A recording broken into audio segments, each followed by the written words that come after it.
look, it's that Overwatch rip-off, said everyone who likes Overwatch more. No, no, say the Paladins fans. Overwatch came after Paladins. That's the rip-off. Meanwhile, all the TF2 fans are conquering and Kazotzi kicking and smashing each other with frying pans in the other corner. Stop arguing, kiddos. My research into this matter, that I didn't really care about all that much, indicates that they all stole off each other, so it's fine. I know you're going to argue in the comments. Go for it.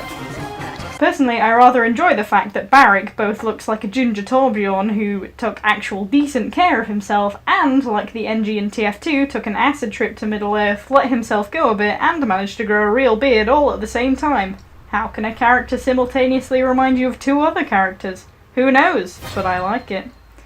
Anyway, I decided to try and pick up Paladins as one of my free-to-plays, and oh boy did I jump down a rabbit hole. I was greeted with a tutorial on first entry, which you can only do with one of the characters, but it's okay because the game gives you a training mode to practice with all of them, even ones you don't have yet. After the tutorial, I was free to roam the game modes and see what was going on. Now initially in Paladins, until your profile reaches level 5, any game mode you play publicly is played against bots. So to start, you're basically teamed up with other noobs and thrown up against some bots so that you can learn the basic decencies of teamwork and how to control at least one character before you graduate from noob school, throw all of that out the window, and play nothing but Koga and Strix in an attempt to steal top play.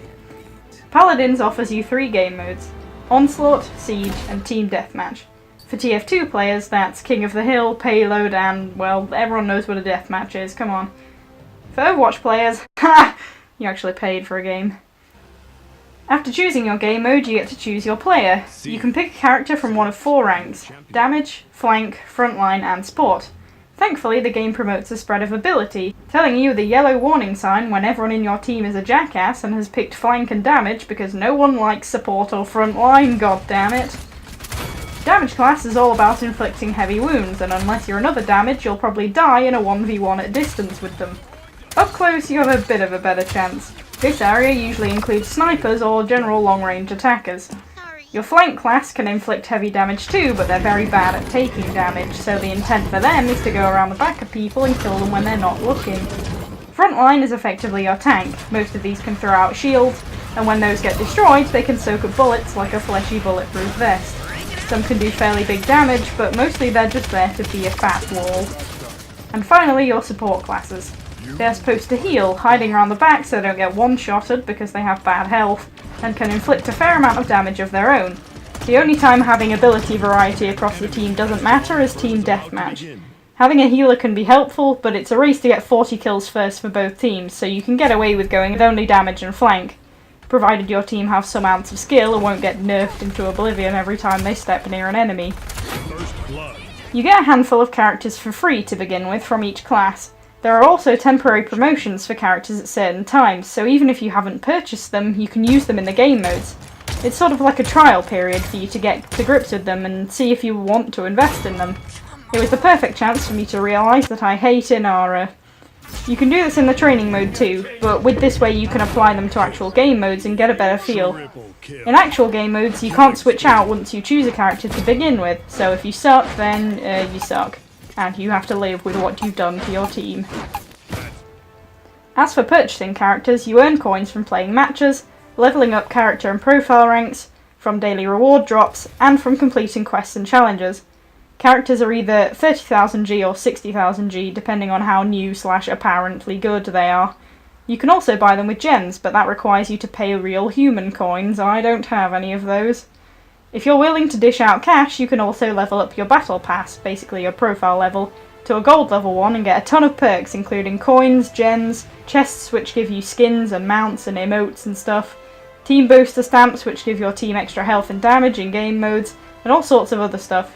You do gain this stuff on a silver battle pass as you level up, but you get less per level than a payer does. The game also offers additional temporary game modes for you to enjoy, new or experienced. It adds a little twist to the game, and you don't have to pay to access it like you do stuff like Man vs Machine on TF2. In general, Paladins has less content and much less in terms of game modes than certainly TF2 does, but the larger variety of characters and combinations stop the game going too stale. The maps can also be a little limited too, but again, it's not the worst thing in the world. What Paladins also offers is a ranked version, and again, in another contingency to keep filthy noobs out of the Elite VIP area, you can only access it once you've raised your profile level to 15 and purchased 14 champions. Given that currently there are 38 champions, that's quite a large proportion. I don't have any footage of ranked because I'm poor and I only own 7 champions, and most of those are the starter ones, so you can can it.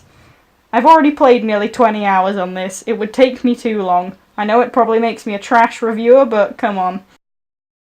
As with any game like this, because of its limits to content and the fact that it doesn't have a story, I have one main criteria to judge it off: replayability. Do I want to play it again? Well, I think 20 hours should answer that for you. Right now, Paladins is more enjoyable for me than TF2, and it's not just because I suck at TF2 and I'm a soldier main because I have no skill. The variety of characters is a great draw, and when you see other players performing as champions that you don't own, you also find that you start to like them even though they kill you all the time, and so you feel that drive to be better than the moron that kept murdering you. What I don't like about the top play system, which is similar to Overwatch's play of the game, or basically exactly the same, however encouraging it is for you to want to get it, is that it works off a system of picking the person who gets the most kills in the shortest time. That's not the most damage, mind, it's the most kills. So one person could pile bullets into a whole team and take them all down to 10 health, but if someone else comes in and shoots all 5 of them in a row, they get top play. Also, in a game as Lex, I got 2 sets of triple kills, one near the beginning and one in the middle of the match, which were fairly quick. However, the top play actually went to the enemy team's Lex because he got a triple kill, but he got it slightly faster than me, which sort of sucks. No, I'm definitely not salty. It rewards filthy kill stealers, and I can't abide by that. It can be annoying when you play support or frontline roles where you basically dominate and control the point and the payload all the way through and carry the team because you never get any credit for it. But I suppose it adds a little more excitement to the game, and everyone enjoys seeing their name in lights at the end if they ever get there. The game is still fairly unbalanced in terms of player powers, and even visuals and audio can be a bit funny. Sometimes weapon shot sound clips end up looping when nothing is happening, and end of round music and top play soundtracks just refuse to play. Also, sometimes characters take a little time to render, but all in all they're relatively small gripes, and I imagine high-res will gloss them out over time. Hopefully. All in all, I find the game really quite enjoyable, and I can imagine I will play it a lot over the coming weeks, and probably into the future as it continues to be updated and bug fixed and the like. Games can go as well as your team works together, and sometimes even though someone may have a level 20 profile, they may have a character level of 0 and have no idea what they're doing, which means the implementation of the noob squad to begin with is a little redundant, but at least they have some skill and know-how about the game even if they have no idea what their character does. Some players don't help, some players sit AFK, and some people just suck. But to be honest, I don't see that anywhere near as much as I do with TF2.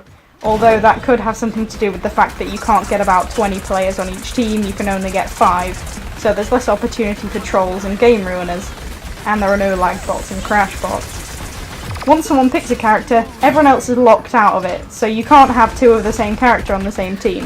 I think it's the same as Overwatch, but I don't know because I don't pay money, which is why I review free-to-plays. Anyway, overall I would give my good friend Paladins an 8.5 out of 10.